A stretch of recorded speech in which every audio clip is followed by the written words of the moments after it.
indeed. Jessica sighed and shut the notebook, moving it to the table alongside her sunbed. She closed her eyes and allowed her mind to drift away, listening to the sound of the waves breaking on the shore behind her. This was the life. "Mrs. Holmes?" Her eyes shot open. "Sorry to disturb you, Mrs. Holmes. I trust that you were expecting me." Jessica blinked up at the blonde lady stood over her sunbed and nodded. "Of course, yes. Hi, Annika," she said, pulling off her sunglasses. Annika was wearing a formal chocolate-brown skirt suit and thick black tights with heels.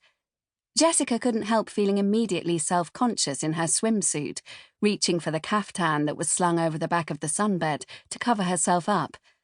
"I hope you are still enjoying your time at the Marigold Hotel and Suites," Annika asked, in an accent Jessica hadn't quite managed to place, but she guessed was German or Scandinavian. "Oh, yes," Jessica said, pulling the caftan over her head and wiggling from side to side to ease it over her 26-week bump. "It's been great, apart from the toddler still suffering from jet lag, but we're used to staying up most of the night anyway, so it's nothing new." She laughed gently, trying to break the ice. Annika cocked her head to the left and curled the corner of her lip into a slight smile. After a pause, she said, "Would you like to follow me? We have a tour of the hospitality rooms, scheduled for 10 a.m., don't we? I hope it is still convenient." Jessica did her best to keep the smile fixed on her face. "Oh, sorry. Yes, silly me." She swung her legs over the side of the bed and stood up slowly, pausing to find her center of gravity. "Should I change, or am I okay in this? Sorry, I probably should have gone back to our room to get ready." "No, that will be fine. We will start with the conference room. Just follow me, and I'll lead the way."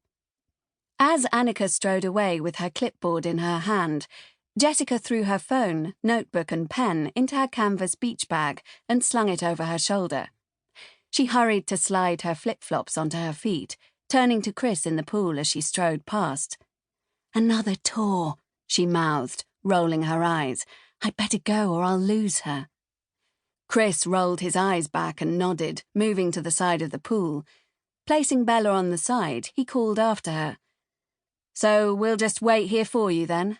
How long will you be this time?" Jessica turned back to him and shrugged, before disappearing inside the revolving doors to the hotel. Jessica knew that Chris was rapidly losing patience with the tours, the personal greetings, the cocktail parties, and the endless introductions since they had arrived in Dubai. But what could she do?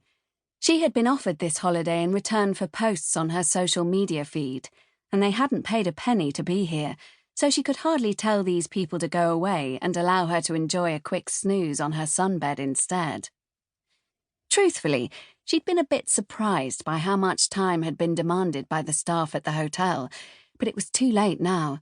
She'd accepted the holiday, and she had to do the work, even if that meant being dragged away from her sunbed to listen to a monologue about the interior design decisions behind an overwhelmingly brown conference hall. It was a few hours before she was able to say her goodbyes and scurry back to the pool, but when she arrived, Chris and Bella were nowhere to be seen.